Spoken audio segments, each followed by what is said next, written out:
Welcome back, beautiful sister, to Stories of Faith here at Faith for Women, where we come thirsty and meet the living water who resonates with us and restores our souls. Take a breath. Let your hands relax in your lap. Today I want to tell you about when I met Sarah in surrender.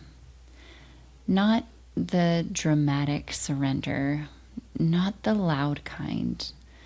The quiet one, the kind that happens when you realize you cannot force the promise anymore. Genesis 18 tells us that when the Lord asked, "Is there anything too hard for the Lord?" Sarah denied laughing. Fear does that. But what Scripture does not describe is the internal shift that I feel like must have followed, because by Genesis 21, we see Sarah no longer striving. There's no manipulation, no strategy, just fulfillment. And somewhere between Genesis 18 and Genesis 21, we see that surrender happened. And that's where I found her. Not fighting this time, not managing outcomes, not controlling the narrative, just releasing. I saw her alone, sitting in the stillness after the visitors left, the words still echoing in her mind. This time next year. And instead of calculating biology, instead of reviewing impossibility, instead of replaying disappointment, she lets go, not of promise, but of control. There's a difference. Surrender is not giving up on what God said. It is giving up on how you think it must happen. And I feel this so deeply in my own life right now. There are things I have prayed for, dreams I have carried, breakthroughs I am believing for. And somewhere along the way, I realized I was gripping them, holding them tightly, measuring progress, trying to sit in perfection, watching timing. And God gently asked me, "Can you trust me without trying to manage me?"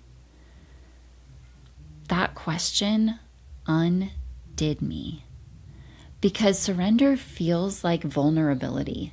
It feels like standing with open hands and an open heart and completely unable to control outcomes. Sarah's surrender did not look flashy. It looked like rest. It looked like peace before evidence. Hebrews 11:11 says something so profound. By faith, Sarah herself received power to conceive, even when she was past the age, since she considered him faithful who had promised. She received power. Notice that. Not because she perfected herself, her belief, her patterns, but because she considered him faithful. He considered it righteousness unto her. Faith shifted from outcome to character.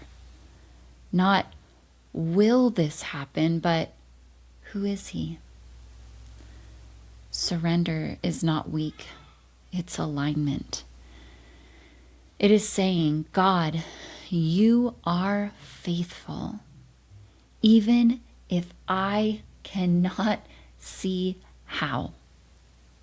God, you are good, even if timing confuses me.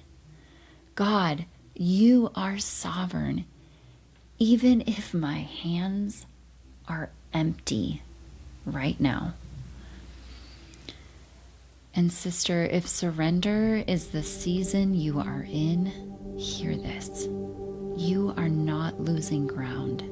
You are gaining depth.